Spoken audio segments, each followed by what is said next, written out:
حافظ صاحب کیا ہم مایوسی پھیلا رہے ہیں؟ ہم تو امید دلا رہے ہیں. قرآن میں اللہ نے فرمایا وَاذْكُرِ اسْمَ ایک طرف رَبِّكَ، خود احتسابی ہے اور ایک طرف اس طرح پبلک پلیٹ فارم پر بیٹھ کر ہمیں جو ہے وہ یہ بھی ڈکلیئر کرنا ضروری ہے کہ ہم کس ڈائریکشن میں جا رہے ہیں. دیکھیں ہم جس ڈائریکشن میں جا رہے ہیں وہ قرآن کریم کی آیت ہے جی کہ وَإِذَا سَأَلَكَ عِبَادِي عَنِّي صرف طاق راتوں کے لیے نہیں ہے نا جی. ادعونی استجب لکم صرف طاق راتوں یا رمضان کے لیے نہیں ہے. وَالْعَصْرِ إِنَّ الْإِنسَانَ لَفِي خُسْرٍ إِلَّا الَّذِينَ آمَنُوا صرف طاق راتوں کے لیے. یہ 12 مہینوں کے لیے. یہ مایوسی نہیں ہے، یہ راستہ ہے، یہ ڈائریکشن ہے، اس پر آپ نے آنا ہے. اللہ خود فرما رہے ہیں کہ إِلَّا الَّذِينَ آمَنُوا وَعَمِلُوا الصَّالِحَاتِ وَتَوَاصَوْا بِالْحَقِّ وَتَوَاصَوْا بِالصَّبْرِ. تو کون اس کے علاوہ کامیابی کا اپنا راستہ نکال سکتا ہے؟ قرآن میں اللہ نے فرمایا وَاذْكُرِ اسْمَ رَبِّكَ وَتَبَتَّلْ إِلَيْهِ تَبْتِيلًا رب المشرق والمغرب لا الہ الا هو فاتخذوا وکیلا. تو کیا ہم اللہ کے ساتھ جڑے ہوئے ہیں؟ ہمارے اوپر تو ذرا سا کسی کا دباؤ آتا ہے ہم کہتے ہیں سر تسی دوستو تو اڑی گل مناں گے. ہم تو اللہ سے بعد میں ڈرتے ہیں. 50 بندوں کے مستقبل کا فیصلہ کر کے دباؤ میں آ کے اللہ کے حضور سجدے میں جا کے چلے جائیں تو پھر اللہ پر تو آپ کو یقین نہ ہوا. اللہ پر تو یقین آیا کہ آپ حق پر ہیں، کھڑے ہو جائیں. نہیں ہو سکتا یہ کام. آپ مجھے نکال دیں، میری گردن کاٹ دیں، میں ان 50 بندوں کے مستقبل کا فیصلہ نہیں کروں گا. لیکن ہم کسی کی توبہ پہ ججمنٹل بھی تو نہیں ہو سکتا. سر ہم کب کر رہے ہیں؟ جی ہم کب کر رہے ہیں؟ مطلب آپ 50 اگر میں بدل دیں تو یہ بہت اچھا ہے. 50 کا پیغام دیتا ہے ہم کو نہیں، ہم نیکیوں میں شامل کریں. میں گناہ میں اپنے آپ کو لا کے آؤں نا. جب میں اپنی ذات کی بات کروں گا یہ خود محاسبہ ہے. میں اپنی پوری قوم کو لے جا کر وہاں کیوں ڈال رہا ہوں کہ جہاں مایوسی ہے، جہاں نظر آتا ہے کہ ہمارے اندر ساری کیا ہے. آپ ذرا فرما دیں اس سے دیکھیں شب قدر جو ہے نا کہ مایوسی کیا مایوسی پھیلائی ہم نے یہاں پہ. نہیں دیکھیں شب قدر کو یہ کہنا کہ اللہ سارا یہ جو سیل لگتی ہے دکانوں پہ اور لوگ ٹور پڑتے ہیں تو کیا وہ سارا سال دکان بند رہتی ہے تو سیل لگاتے ہیں؟ قرآن میں اللہ یہ بھی تو فرماتا ہے نا کہ وَاذْكُرِ اسْمَ رَبِّكَ وَتَبَتَّلْ إِلَيْهِ تَبْتِيلًا. وہ لوگوں کو نہ بتائیں. نہیں وہ لوگوں کو بتانا ضروری ہے لیکن کسی چیز کے مقابلے میں لا کے نہ بتائیں. مقابلے میں نہیں لا رہے سر ہم تو کہہ رہے ہیں کریں. یہ تو کوئی کہہ نہیں رہا. تو قرآن میں اللہ نے فرمایا نا قَدْ أَفْلَحَ الْمُؤْمِنُونَ الَّذِينَ هُمْ فِي صَلَاتِهِمْ خَاشِعُونَ وَالَّذِينَ هُمْ عَنِ اللَّغْوِ مُعْرِضُونَ وَالَّذِينَ هُمْ لِلزَّكَاةِ فَاعِلُونَ وَالَّذِينَ هُمْ لِفُرُوجِهِمْ حَافِظُونَ. یہ مایوسی ہے؟ یہ مایوسی نہیں ہے. آپ قرآن کی تفسیر کو اپنے مفاہیم میں نہ تبدیل کریں. سر میں مفاہیم میں نہیں پڑھ رہا، میرا کوئی مفہوم نہیں ہے. قد افلح المومنون کی تفسیر آپ بتا دیں کیا ہے. نہیں مومنین کامیاب ہیں. اب مومن کی ڈیفینیشن ہم اپنی مرضی سے تو نہیں بنائیں گے نا. کون ہے مومن؟ الا الذین آمنوا وعملوا الصالحات. انما المؤمنون آمنوا باللہ ورسولہ. مومن وہ ہوتا ہے کہ جو اللہ پر ایمان رکھتا ہے، رسول پر ایمان رکھتا ہے. کون سا مسلمان ہے جو اللہ کے اوپر ایمان لانے سے منکر ہے؟ ہاں پھر ایمان کے درجے ضرور ہے. کوئی جو ہے پہلے درجے پہ ہے، کوئی جا کے 10ویں درجے پہ ہے. اور سلیمان تھا کہ جو 10ویں درجے پہ چلا گیا. دیکھیں امام حسین علیہ السلام کربلا کی ستارہ ہے، سمجھنے کے لیے بہت آسان ہے. کربلا کے میدان میں وہاں پہ فقط زہیر ابن کین جیسے صحابی نہیں ہے، حضرت حبیب ابن مزاح جیسے صحابی نہیں ہے. وہاں پہ تو بالکل نو مسلم وہاب قلبی بالکل مسیح تھا. اسی لمحے مسلمان ہوتا ہے، اسی لمحے شہادت کی عظمت. مقابلے میں 70,000 الفاظ قرآن ہیں. پورا سال جو ہے اللہ کے حکم کے مطابق ہونی چاہیے تو یہ مایوسی ہے. ہاں نہیں یہ مایوسی نہیں بیٹا، اس میں میرے جان یہ مایوسی نہیں ہے. لیکن یہ کہنا کہ آپ پورا سال گناہ میں رہے اب مسلح پہ نہ ہو، یہ مایوسی ہے. یہ تو کہا ہی نہیں کسی نے. مفہوم تو یہ نہیں کر رہا. نہیں مفہوم تو آپ اپنی مرضی سے نکالیں نا. آپ نے قد افلح المؤمنون کا بھی اپنی مرضی سے نکال لیا. ہم تو یہ مفہوم کہہ نہیں رہے. ہم کہہ رہے ہیں کہ آپ کی زندگیاں اللہ کے حکم کے مطابق ہونی چاہیے. رمضان میں بھی ہونی چاہیے، شوال میں بھی ہونی چاہیے، ذوالقعدہ میں بھی ہونی چاہیے، ذی الحج میں بھی ہونی چاہیے، محرم میں بھی ہونی چاہیے، سفر میں بھی ہونی چاہیے. کوئی دوسری رائے نہیں مگر ہمارا آج کا موضوع شب قدر کی عظمت ہے. ہمیں اس کو بیان کرنے کی ضرورت ہے، نہ کہ ہم جو ہے یہ چاہتے ہیں کہ شب قدر کے فضائل پورے 12 مہینے پہ ہوں. ہم یہ بیان کر رہے ہیں. یہ مایوسی نہیں ہے، اس سے بڑی امید کوئی نہیں ہے. ہم لوگوں کو بتا رہے ہیں کہ الا الذین آمنوا وعملوا الصالحات وتواصوا بالحق وتواصوا بالصبر. یہ مایوسی نہیں ہے، یہی امید ہے، یہی راہ ہدایت ہے. اگر نہیں ہے تو آپ بتا دیں. زریاب صاحب آپ بھی ہماری گفتگو سن رہے ہیں. یہ مایوسی اور امید کے درمیان ایک معاملہ پھنس گیا ہے. آپ کیا فرمائیں گے؟ آپ رہنمائی فرمائیں ہماری. دیکھیں جی جو لفظ ہے نا عبادت، جس کا بار بار ذکر ہو رہا ہے آج، عبادت لفظ نکلا ہے عبد سے. کسی کی اسیری میں غلامی میں آ جانا، اپنی لبرٹی اپنی آزادی وقف کر کے اس کے حکم کے تابع ہو جانا. اب مجھے آپ کامن سینس کی بات بتائیں. ماشاءاللہ صاحب پڑھے لکھے سمجھدار لوگ ہیں. ایک رات میں کوئی عابد ہو جاتا ہے اور اگلی صبح وہ واپس کنورٹ ہو سکتا ہے. عابد کا مطلب یہ نہیں ہوتا کہ اس نے رات کو مصلی سیدھا کیا اور بس وہ عبادتیں شروع ہو گیا. عبادت کا مطلب ہوتا ہے اپنے آپ کو اللہ کا بندہ پابند تصور کر کے اپنی آزادی کو ترک کر دینا کہ اب میں غلام ہو گیا ہوں اللہ کے حکم کا، اس کے حکم کا تابع ہو گیا ہوں، نبی کی ہر بات جو حق کے منہ کا فیما شجر بینہم، اور پھر میرے سارے معاملات جتنے بھی ڈسپیوٹس تک آئیں اس میں میرے نبی میرا جو ہے اس کی حکم کا تابع ہوں میں۔ ایک رات میں کیسی کوئی عبادت ہوتی ہے؟ مجھے بھی سکھا دے، میں بھی سارے گناہ معاف ہر شب قدر پہ کر لیا کروں۔ 5-6 طاق راتیں ہی ہیں نا، مجھے بھی میں بھی پڑھ لیا 5-6 طاق۔ لیکن زریاب صاحب انسان خطا کا پتلا ہے، 12 مہینوں میں جو گناہ کرے گا، یہ شب قدر کی فضیلت ہے، یہ تحفہ دیا گیا ہے نا کہ تمہاری تو اتنی عمر بھی نہیں ہے۔ 12 مہینے گناہ سے روکنے کا بھی تو حکم ہے نا، وہ نہیں ہے 12 مہینے گناہ سے روکنے یہ ایک جو رعایت کا انتظام کیا گیا ہے، کیا یہ درست نہیں؟ نہیں بیٹے، کوئی رعایت نہیں ہے دین میں، کوئی رعایت نہیں ہے۔ یہ کس نے کہہ دیا ہے کہ ایک رات کی عبادت کی؟ آپ فرعون بھی ہیں تو فرعون کو بھی پھر شب قدر مل جاتی، پھر یزید کو بھی مل جاتی۔ یزید کیا، ابھی علامہ صاحب سے پوچھے کیا یزید شب قدر کو عبادت کرے گا تو جنت میں چلا جائے گا؟ تو زریاب صاحب کیوں ملی ہے ہمیں شب قدر؟ وضاحت فرمائیے۔ آپ پہلے میرے سوال کا جواب لے لیں کہ کیا یزید کلمہ گو آدمی ہے، شب قدر کو عبادت کرے گا تو جنت میں جائے گا؟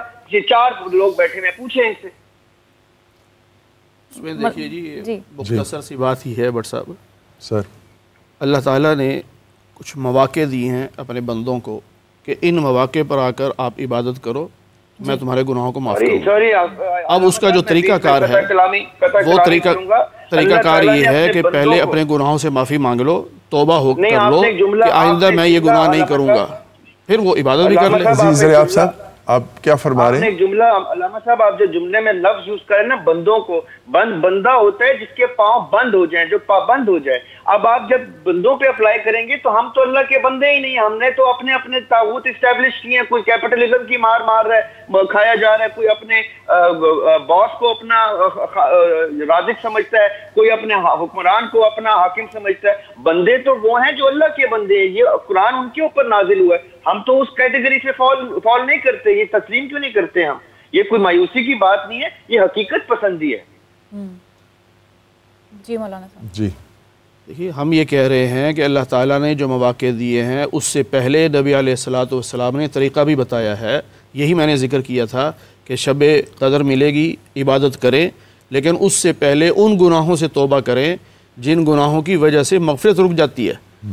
اور اللہ تعالیٰ خود قرآن کریم میں فرماتے ہیں سورہ زمر میں 24واں پارہ کہ نبی علیہ السلام فرمایا کہ آپ ان سے کہیے قل یا عبادی الذین اسرفوا علی انفسہم، اے میرے بندو جنہوں نے بہت گناہ کیے ہیں۔ اللہ کیا کہہ رہے ہیں؟ لا تقنطوا من رحمت اللہ، اب میری رحمت سے مایوس نہ ہونا، بہت گناہ گار ہو لیکن مایوس نہ ہونا، آؤ توبہ کرو۔ کیا پتہ انسان آج توبہ کرے اور آئندہ کے لیے اتنا اچھا انسان بن جائے کہ اس جیسا بندہ ہی کوئی نہ ہو۔ اور یہ آپ اولیاء کی اگر تاریخ پڑھیں تو بعض اولیاء ایسے ہیں کہ اپنے زمانے کے کوئی ڈاکو تھے، کوئی بہت لٹیرے تھے، لیکن اللہ نے توبہ کی توفیق دی تو ایسی تبدیلی آ گئی کہ سارے گناہ چھوڑ دیے۔ تو یہ بھی موقع ہوتا ہے شب قدر کا، ہو سکتا ہے اللہ کے ہاں وہ ایسا قبول ہو کہ وہ پچھلے سارے گناہ چھوڑ دے۔ بلکہ آپ نے وہ دیکھا ہوگا کہ محمود بٹ صاحب ہوتے تھے اداکار، جو فوت ہو گئے، وہ تبلیغی جماعت پہ چلے، وہ کہتے ہیں جی میں بیٹھا ہوا تھا اعتکاف، تو 27ویں کو میں دعا مانگ رہا، یا اللہ دنیا کا سب سے بڑا ایکٹر بنا دے مجھے۔ کہتے ہیں ساری رات ہی دعا مانگ رہا ہوں، اچانک جو ہے صبح کو میرے ذہن میں آیا کہ میں رب سے مانگ رہا ہوں اور مانگ کیا رہا ہوں؟ تو میں نے کہا یا اللہ مجھے اچھا انسان بنا دے۔ بس وہ قبولیت کا وقت تھا، اللہ نے بہت سارے گناہوں سے توبہ کروائی، نمازی بھی بنے، داڑھی بھی رکھی، بہت اچھے اخلاق کے مالک تھے، بہت پیار کرنے والے انسان تھے، میں کئی دفعہ خود ملا ان سے۔ تو یہ کوئی پتہ نہیں ہوتا کس لمحے انسان گناہوں سے توبہ کر لے اور اس کی زندگی بدل جائے۔ تو ہم یہی کہ چاہتے ہیں، اللہ نے یہ جو موقع دیے ہیں اسی لیے دیے ہیں، بس صرف یہ ہے کہ سمجھانا ہے لوگوں کو کہ دیکھو عبادت کریں گے لیکن اس سے پہلے اپنے گناہوں سے توبہ کر لیں، اصل یہ ہے۔ جی ذرا آپ صاحب دیکھیں جی، سوری میں اس سارے نظریے سے مختلف نظریے وداؤٹ ڈیو ریسپیکٹ کسی کی میں عزت میں کمی نہیں لانا چاہتا۔ میرا نظریہ تھوڑا مختلف ہے۔ جب فرعون نے کلمہ پڑھنے کے لیے فائنلی فرعون کلمہ پڑھنے پہ راضی ہو گیا تھا تو اللہ تعالیٰ نے جبرائیل علیہ السلام کو بھیجا تھا کہ آپ جاؤ اور اس کے منہ میں اتنی خاک ڈالو کہ یہ کلمہ نہ پڑھ سکے، مجھے اس کا کلمہ نہیں چاہیے۔ اور سورہ نساء میں اللہ تعالیٰ کہتے ہیں کہ توبہ بھی میں اس کی قبول کرتا ہوں جس نے بے دھیانی میں غفلت میں گناہ کر دیا اور اتنا شرمندہ ہوا وہ گناہ کرتے ہی کہ اس نے توبہ کر لی، ہم اس توبہ کی کیٹیگری کو اتنا سمپل کر دیتے ہیں کہ جیسے میں 4-5 بندے ویسے مار دوں، تلفیہ کرتا رہوں، اور عین مرنے سے پہلے میں بچوں کو وصیت کرتے ہوئے پراپرٹی نام کرتے ہوئے کہوں بیٹے میں نے توبہ کر لی ہے اور شب قدر بھی مجھے مل گئی تھی اور میں جنت میں جا رہا ہوں. ایسا یہ اتنا سمپل نہیں ہوتا یہ سارا کچھ. اللہ تعالیٰ کے انبیاء علیہ السلام ساری رات عبادتیں کرتے رہتے تھے. ان کو کس چیز کی ضرورت تھی؟ نعوذ باللہ استغفر اللہ. وہ امت کے لیے کرتے تھے کیونکہ ان کو پتا تھا کہ امت جو ہے وہ اس میں سے ہر 1000 میں سے 999 دوزخ میں جا رہے ہیں. تو یہ تسلیم کرنے والی باتیں ہیں کہ وہ جو ایک بچ جاتا ہے، جو نہیں جاتا، وہ اس رستے پہ ہوتا ہے جس رستے پہ وہ جان دیتا ہے کہ اقامت دین کروں گا تو تب مروں گا، اور اقامت دین کے رستے میں مر جاؤں تو مر جاؤں. ہم لوگ وہ یہ کانسیپٹ جو ہے نا، یہ ہم ہندو مت سے باہر نہیں آ پا رہے. ہندو مت میں یہ ہوتا ہے کہ رسمیں بنائی جاتی ہیں اس کے ریچولز بنائے جاتے ہیں، اور ان ریچولز میں ان کی پوری عبادات زیادتی ہو رہی ہے کہ شب قدر کو رسم کہا جا رہا ہے اور ہندوؤں کی رسموں سے ملایا جا رہا ہے. یہ زیادتی ہے، یہ بالکل نہیں ہونا چاہیے. دیکھیں دین ہے. یزید نظر آتا ہے، فرعون نظر آتا ہے، آپ کو حور بن یزید رہائی نظر نہیں آتا، آپ کو فضیل بن ایاز نظر نہیں آتا، جس کی طرف حضرت نے اشارہ کیا کہ جناب فضیل بن ایاز اپنے توبہ سے پہلے جو تھا ایک نامور ڈاکو تھا، مگر ادھر دیوار پھلانگ رہا تھا کہ اس کے کانوں پہ قرآن کی آیت کی تلاوت جو اندر بیٹھا ہوا شخص کر رہا تھا کہ ابھی وہ وقت نہیں آیا کہ بندگان خدا کی طرف پلٹائیں. اس نے فوراً کہا کہ میں اب پر زمان وقت آ گیا، آگے بڑھائی ہوئی ٹانگ اس نے پیچھے کر لی. یزید ملعون علیہ اللعن، اس ملعون کو توبہ کی مہلت کیسے مل سکتی ہے کہ جس نے توحید پہ خنجر چلایا ہو، جس نے رسول پہ خنجر چلایا ہو، جس نے دین پہ خنجر چلایا ہو. ہم یزید کی مثال کو رحمت کے مقابلے میں کیسے لے آ سکتے ہیں؟ دیکھیں ہماری رحمت کی مثال اگر ہے تو حور ابن یزید رہائی ہے کہ جس نے امام حسین علیہ السلام کا راستہ روکا. 1000 قافلے 1000 فوجیوں کے ساتھ امام حسین کو لے کے کربلا میں آ گیا. امام حسین کو کربلا سے آگے کوفے نہیں جانے دیا. پھر وہی حور ابن یزید رہائی مسلسل 7 دن تک حسین کو وہاں روکا، اور شب عاشور توبہ کر کے حسین کے معذر میں آ گیا. اور حسین علیہ السلام اسی کا سر اپنے سر میں اپنی گود میں رکھ کے کہہ رہے تھے انت حر فی الدنیا والآخرہ، تو دنیا میں بھی حر ہے، آخرت میں بھی حر ہے. اور وہ دیکھیے کہ جو لوگ امام حسین کو شب عاشور چھوڑ کے جا رہے تھے، وہ تو حج کر کے آ رہے تھے، وہ نمازیں پڑھ رہے تھے، قرآن پڑھ رہے تھے. یہ دونوں چیزوں کا آپس میں ٹکراؤ نہیں ہے. ہماری گزارش یہ ہے کہ آپ اسلام کے شاعر کے ساتھ مذاق نہیں کریں. یہ شب عاشور جو ہے یہ ہندوؤں کی رسم نہیں ہے. شب عاشور خدا کا دیا ہوا امت مسلمہ کے لیے تحفہ ہے، اور اس تحفے کو آپ کہیں دوسری طرف لے کے جا رہے ہیں. آپ کی بات آپ اپنی دیکھیں، اسی لیے فرمایا گیا کہ امر بالمعروف اور نہی عن المنکر کے لیے کچھ حدود و قیود ہوتی ہیں. ہر بندہ امر بالمعروف نہیں کر سکتا، ہر بندہ نہی عن المنکر نہیں کر سکتا. پہلے خود سمجھے پھر بیان کرے. یہاں پہ ہم سب کو مفکر نہیں بن جانا چاہیے. مولانا صاحب ان سے وضاحت لیتے ہیں. زریاب صاحب یہ اعتراض کھڑا ہوا ہے کہ شب قدر کو جو ہے وہ ایک رسم قرار دیا گیا ہے اور ہندو مت ریچولز جو ہیں ان کے ساتھ جو ہے وہ ریلیٹ کیا گیا ہے. اس کی وضاحت دیکھیں. جب تک یہ بات ذرا کلیئرلی سب کے سب لوگ جو ہمیں آڈینس سن رہی ہے تو ماشاءاللہ سب سمجھدار لوگ ہیں. جو آڈینس سن رہی ہے ان کو میں بتا دوں کہ جب آقا علیہ السلام جب تک دنیا میں موجود ہیں، یا اہل بیت علیہ السلام جب دنیا میں موجود ہے، تو ان کے پاس اللہ تعالیٰ کی یہ کشف موجود ہے کہ وہ دیکھ کے بتا دیں کہ کس کی توبہ قبول ہوتی ہے، کس کی نہیں ہوتی.